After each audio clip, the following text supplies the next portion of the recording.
Hi, I'm Teresa Dean, and today we're going to be talking about 1897, a year in which Victorian society was deeply interested in the Gothic atmospheric aesthetic that this era offered.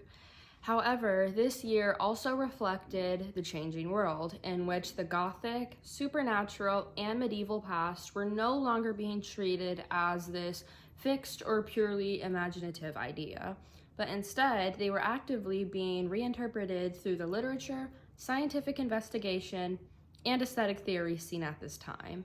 This showed a shift towards the modern ways of understanding fear, belief, and history. Published in 1897, Dracula by Bram Stoker became a widely well-received novel by Victorian society. They praised it for their love of Gothic and supernatural aestheticism. Victorian society was very intrigued by having this clear villain Dracula, who represents the unknown and foreign to Victorian society. Victorian society appreciated Dracula as a clear moral antagonist. It made it easier for readers to direct their fear and moral judgment onto Dracula, who was purely a predator. Dracula then terrorizes a city. Coming from the mysterious ruins of a castle in the cold mountains of Transylvania, Romania, this ominous location and villain gave Victorian society a character to fit the mold of their fears. The novel bridged old world superstitions with moral Victorian life. The characters battle Dracula through emergent Victorian technology, but also through traditional methods such as holy water and crucifixes. This combination grounds the story in reality while maintaining its eerie Gothic atmosphere. At the beginning of the book, the main character Jonathan Harker details the journey up to the mysterious castle. Soon, we were hemmed in with trees, which in places arched right over the roadway till we could fear the rising wind, for it moaned and whistled through the rocks, and the branches of the trees crashed together as we slept along. Suddenly, I became conscious of the fact that the driver was in the act of pulling the horses in the courtyard of a vast ruined castle, from whose tall black windows came no ray of light, and whose broken battlements showed a jagged line against the sky. Through this atmosphere, Dracula demonstrates why it resonated with Victorian audiences, combining Gothic aesthetics, moral clarity, and modern anxieties into a single cultural experience. The interest that Victorian society had in the supernatural extended beyond fiction and into scientific investigation. This curiosity was reflected in organizations such as the Society for Psychical Research, which was founded to study phenomena like ghosts, spiritualism, and telepathy through systematic inquiry. Frank Podmore was one of the key members of this society. While he participated in investigations of paranormal claims, his approach was notably skeptical. Rather than attempting to validate supernatural events, Podmore focused on testing them critically and identifying possible psychological explanations or cases of fraud. Importantly, Podmore did not simply dismiss all reports of paranormal activity. Instead, he engaged them carefully, attempting to explain them through rational and observable causes. This made his work distinct from both believers and outright skeptics. His research and findings and how he speaks about them really shows his perspective.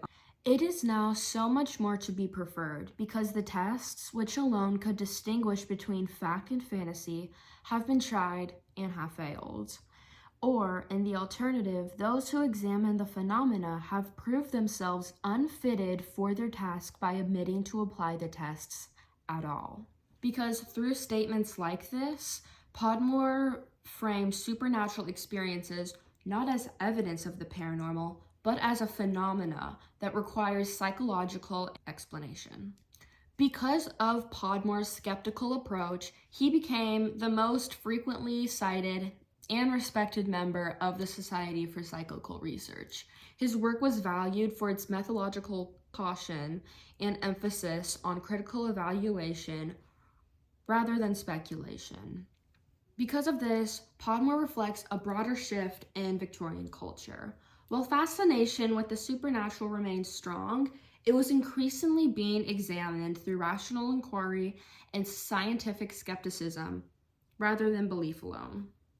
An important aspect to look at to why Victorian society was so enthralled in the Gothic dark aesthetics at this time was because of the Victorian romanticization of the medieval era. Interest in the medieval past was revived through architecture and societal interest. However, it reflected a romantic and aesthetic reinterpretation of the medieval world, shaped by Gothic revival ideas. A clear example of this is the Neuschwanstein Castle in Germany. Although it draws inspiration from medieval castles, it was not designed as a functional medieval structure. Instead, it represents a stylized fantasy version of the past. This reflects a broader Victorian tendency to transform the medieval period into an aesthetic form. This reinterpretation was influenced in part by John Ruskin in The Stones of Venice. Ruskin argued that Gothic architecture was not defined by rigid structural features, but it was instead by expressive variation, imperfection, and human individuality. He emphasized that Gothic is not a fixed style based on specific elements. Through this perspective, medieval architecture becomes more of a historical style. It becomes a reflection of human expression and artistic form. By this late Victorian period, these ideas of Ruskin had moved beyond his idea of aesthetic theory and into inspiration shaped by emotion, imagination, and design. Overall, these examples show how Victorian society was not only enjoying the Gothic atmosphere that was presented during this era, but they were also actively reinterpreting the Gothic supernatural and medieval past through their modern ways of thinking. Not just looking at these through face value, but going deeper and seeing below the surface. Thank you. I hope you enjoyed.